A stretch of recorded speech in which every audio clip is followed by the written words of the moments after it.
Hello, and welcome to Engage with Eagle Forum, a podcast to encourage the modern day woman in her vital role in shaping society. I'm one of your hosts, Tabitha Walter, the political director of Eagle Forum, and I'm joined by our executive director, Kirsten Hassler. Hi, everyone. We are continuing our Women's History Month series where we shine a spotlight on womanhood and the women who are making a difference in Congress. We had an amazing and timely interview with Representative Debbie Lesko from Arizona last week. And this week, we want to highlight a brand new Congresswoman. That's right. We had the privilege of interviewing Representative Lauren Boebert from Colorado. She was limited on time because things are just absolutely crazy in Congress right now. So we recorded her interview separately. And what I'll do is I'll read her bio and then we'll roll the clip. Representative Boebert is currently serving her first term as representative for Colorado's 3rd Congressional District. She is the co-chair of the Congressional Second Amendment Caucus, vice chairman of the Congressional Western Caucus, an ex officio steering member on the Republican Study Committee, and an active member of the House Freedom Caucus. Congresswoman Boebert is 34 years old and is from Rifle, Colorado. She is the first woman, first mother, and youngest ever to represent Colorado's 3rd District. She is the owner and operator of Shooter's Grill, a Western-themed restaurant where staff open carry. She worked as a natural gas product technician, GIS technician, and pipeline integrity coordinator. Congresswoman Boebert is married to natural gas drilling foreman who has worked his entire adult life in the oil and gas fields. Congresswoman Boebert ran because Washington is broken and she was tired of career politicians to uphold their promises and serve the people they were supposed to represent. Aren't we all tired of that? So here's our interview with her. Today we have with us one of the newest members of Congress, Representative Lauren Boebert. Thank you so much for joining us today. Thank you so much for having me. It's an honor. So first off, we would love to know a little bit more about your journey to Congress. So tell us a little bit about your background and how that played into your passion for making a difference on the federal level. Well, I'm a mom. Above all else, I am a mom to 4 boys, and I'm so proud of them. That was my number one dream growing up, was to be a mom and to take care of my family and have a home for them. And I found out I could do a lot more than that as well. Part of being a mom is ensuring my children have a secure future. They have the same opportunities that I had in life. They have freedom, they have liberty. And that's what I'm here fighting for. I grew up in a Democrat household, and I know how those policies limit individuals. I've seen firsthand that government really wants so much control that it limits all of your abilities. And for us, it put us in a cycle of poverty that was nearly impossible to get out of. And there was certainly no incentive.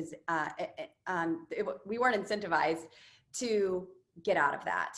At 11 years old, I stood in bread lines. I waited for government cheese, and that's not America's best. But at a very young age, I started working, and putting my hand to something and creating wealth showed me that I could do a better job taking care of myself than government ever could. I spent time in my community ministering to women at the local jail. And that, I think, blessed me more than it did some of them. And it was a great time in my life.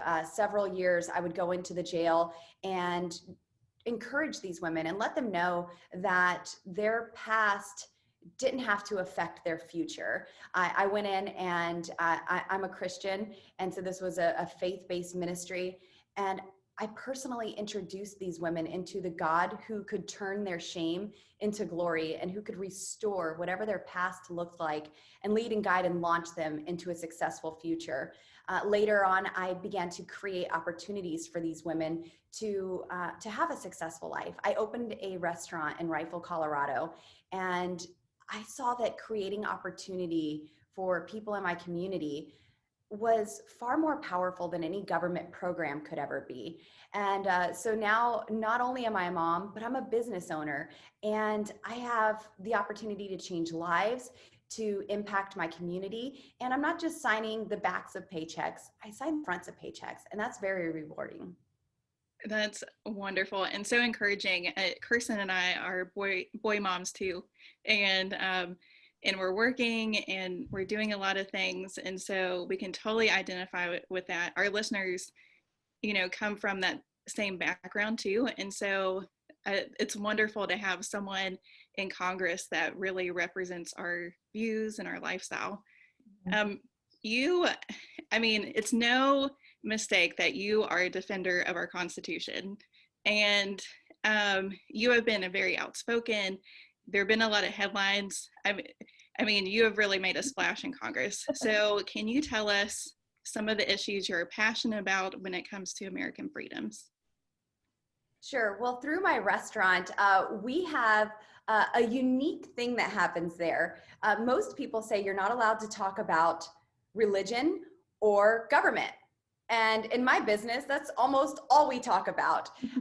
So there's a lot of conversations that take place about the Constitution, the founding of our country, the intent that the founding fathers had when they drafted and signed the Constitution, when our Bill of Rights were put into effect. And through my restaurant, I saw that our rights were being eroded. They were being taken away by power-hungry politicians who swore to secure our right, who took an oath to uphold and defend our Constitution. And in my restaurant, we kind of have a niche for the Second Amendment, but that's because of real life. It didn't start because of any kind of gimmick or even as a stand for our rights.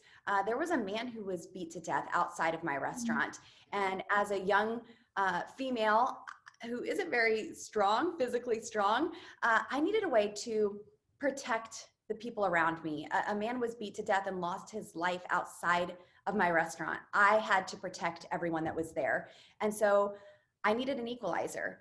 I took advantage of Colorado's open carry laws, so I would have something to use against a potential stronger aggressor. And that's when I started standing firm on our Second Amendment. I saw all of the legislation that was coming through that would restrict people like myself from being able to defend themselves. So along with the entire Constitution, I am a staunch advocate for our Second Amendment. And really, that's just an advocacy for freedom. Who would have thought that loving the Constitution, loving America, loving freedom and liberty would cause you to be labeled as an extremist or a radical? I just want this country to remain exceptional. I will oppose the left's attack on free speech, religious liberty, privacy, and the fundamental protections in our Constitution that Democrats seem to hate. Mm-hmm. Yeah, and you really joined Congress at a hard time with Democratic leadership, not only in the House, but also the Senate and the White House. So what are you doing to help hold the line on some of these really important conservative issues like you just mentioned? Right now, the American people need a voice. And that's exactly what I'm doing. I am not only here to defend the rights of the people, but I'm here to be their voice. I promised the voters back home, my constituents in my district, that I would come to Washington, D.C. and speak on their behalf. I would give voice to the issues that matter most to them. I would represent the issues that matter to them here in Washington, D.C., in hopes of getting D.C. out of Colorado and more Colorado in D.C. I love that. Yeah, that's good. So, this last year has been really hard on many Americans, and it's still very tense right now. So we just want to know, what piece of hope are you clinging to that our listeners can cling to as well? Well, first of all, my hope is in my foundation, in the foundation of my faith. God is where my hope comes from. And it's not just a wishy-washy hope, gosh, I hope we get through this. It's a favorable, confident expectation that what God has promised will be done. I've read the end of the book, we win. And I believe that the American people are tenacious, and we will come out of any adverse trial stronger than ever when the people get together in agreement There's nothing that we can't accomplish. So I have hope for the American people to not give up on this country. I know that we can do remarkable things if we all stick together. Of course, the Democrats have control of Congress. They have the White House. It seems like they have the Supreme Court at times. And so it is very disheartening to look at it that way. But I think it's the frustrations and the hope for our future that we see is keeping us strong throughout all of this.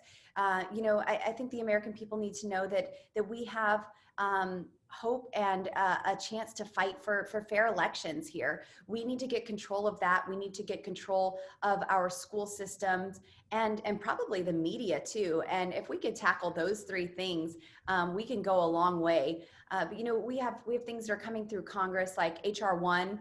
They call it For the People Act, but I know the people, and I've read most of this bill, and it's not For the People Act. It's right. For the Swamp Act. They would use tax dollars to fund political campaigns by multiplying money into politics by 600%. For every $1 that a donor donates, politicians will get 6 taxpayer dollars. That's not right. We don't want taxpayer funded politicians. Speaking of this never-ending HR 1, it would turn election day into election month by making the fraudulent pandemic style features of the 2020 election permanent. They would codify everything that we saw in the 2020 election. Ballot harvesting could begin 45 days before election day, and votes could be counted until 10 days after election day. This is just very dangerous, and it's truly a DC takeover of our federal elections. So I want the American people to have hope that this is on our radar, and this is something that we are working on. They call this, the Democrats call HR 1 fortifying our elections. We want to fortify security and confidence in our elections. And I don't think you do it by using the people's money to fund politicians. Yeah, that's definitely the swamp, isn't it? Yes. So before we let you go, just one more question for you. How can our listeners follow your efforts through Capitol Hill and what you're doing back home in your district? Yes. So on Twitter, I am at Rep. Lauren Boebert, and then I have my Congresswoman Lauren Boebert Facebook page. And then there's also my website, boebert.house.gov. And you can sign up for my e-newsletters and stay involved with what we're doing. I have the best staff on the Hill. I have the best staff in district, and we are working each and every day for the people. So if you follow us there, you'll see exactly what we're doing and how we are getting this message out to the American people and fortifying hope in the American people. That's wonderful. Well, we will let you go to do more work on the Hill. You have been excellent. So we look forward to seeing many more things come from your office. Thanks so much for having me. I appreciate y'all. Thank you. Congresswoman Boebert's story is just so relatable. The fact that she can balance being a wife, a mom, a small business owner, and a congresswoman on Capitol Hill is really an amazing feat. I know. It's more than I can do at this point. Especially pregnant. Yeah, Give right. yourselves. So I want to talk about one of my favorite parts of her story. She has been so driven to make a difference because of the situations of her past. And, this goes to show that no matter how you were raised, no matter what ills have come your way, you can make those into something good.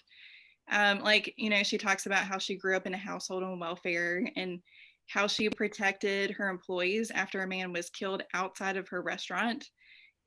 This seems to be something that's ingrained into her character, which is great for a congresswoman to have. We've seen that play out in Congress too. She has sponsored or co-sponsored at least 57 bills, which is enormous and really great for a freshman in Congress. They range from issues on valuing life and protecting girls in sports to energy related bills and protecting veterans benefits, just to name a few. And she's also been a solid vote against some of the bills that we've talked about on this podcast, like the Equality Act and HR 1. And we'll be posting several resources and ways to engage throughout the week. And if you're listening to our podcast, please be sure to subscribe, share with your friends, and leave us a review. You can find us on all the major social media outlets and at engagewithEagleForum.com. From your house to the State House to the White House, this is Engage with Eagle Forum. We're coming at you with a special segment. So are we for sure on Swamp Beat? I don't know. I think it'd be cute. All right, so we're doing another Swamp Beat, Tabitha. Yep, here we go. We are back with another Swamp Beat, and this week we are watching 2 immigration bills coming to the House floor. We talked about Biden's massive amnesty plan previously, but these are actually 2 additional bills that grant amnesty to millions of illegal immigrants and more. How do you keep this on track, Tabitha? Yeah, it's difficult. So the first bill is HR 6, the American Dream and Promise Act. This would grant automatic citizenship to 2.9 million individuals who enter the United States as a minor. You probably know this better as DACA, or the Deferred Action for Childhood Arrivals. This bill also grants citizenship to an additional 320,000 illegal immigrants who fall under temporary protected status. It's really ironic that the program uses the word temporary in its title when Congress is offering them permanent residence. Right. It's so true. Instead of assessing the needs of each immigrant under that program, they are once again issuing a one-size-fits-all plan that only puts a Band-Aid on the problem instead of offering real solutions. And I feel like we say that all the time, but I digress. The second bill is HR 1537, the Farm Workforce Modernization Act, which will grant citizenship to over 1 million agriculture workers and their relatives. It would also replace the current worker program with one where immigrants can work a certain number of hours to obtain a green card. Guys, this is indentured servitude. This isn't merit-based or skill-based. These immigrants would have to work for little pay to obtain citizenship. So you have Democrats pushing for a $15 national minimum wage on one hand that wouldn't apply to many of these agriculture jobs, yet they are okay with bringing immigrants over for cheap labor by dangling a green card in front of them. How about that? Yeah, and what's even crazier is the current crisis at our border. Bills like these only serve as incentives for people to continue to flood into the United States. Border apprehensions have increased 300%. New detention facilities are being built and used to 100% capacity. COVID tests are being waived, and the Department of Homeland Security is begging for more volunteers to help with a massive influx of arrivals. This is an extremely unsafe for our nation. Mm-hmm. Both bills have passed the House previously, so they're likely to pass again. While HR 6 passed with only 7 Republicans voting in favor last time, HR 1537 poses more of a problem since it passed with 34 Republicans who broke party lines. Now, we've created an alert for you to contact your representative about this that we'll link below. It's super easy. They need to know that widespread amnesty measures like these and indentured servitude is unacceptable and un-American. We are also working on an episode about immigration for you guys with Rosemary Jinks from Numbers USA. They are a fabulous organization who delves into this. I get a lot of my information from them, so that's how I keep up. It's not just me alone. But we hope that you guys will check them out at Numbers USA and then stay tuned for an episode on immigration as well. We will let you know how these bills shake out. So see you next time.